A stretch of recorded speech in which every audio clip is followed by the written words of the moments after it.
Hey church, did you know that any one of us can be a generous giver? You know, God looks at the heart. He looks at the proportion of finances we give and the intention rather than the amounts.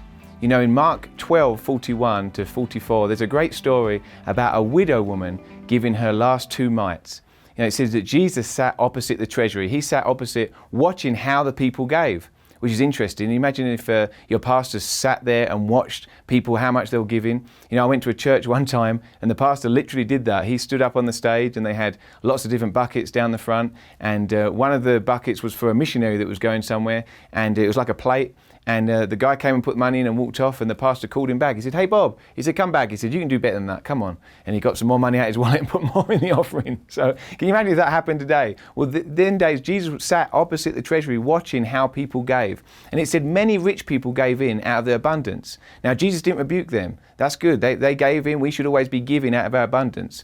But when the widow came forward and she gave 2 mites, it varies how much that was in today's monetary value, but we reckon probably about $2, between $1 and $2. So this was some money. She was a poor widow, and she gave her last $2 in the offering. That's all she had. And Jesus stopped everything. He called the disciples. He said, "Listen," he said, "this woman has given generously because she's given out of all she has." So the way God set up giving is, it's not about the amounts, it's about the amount we have left over.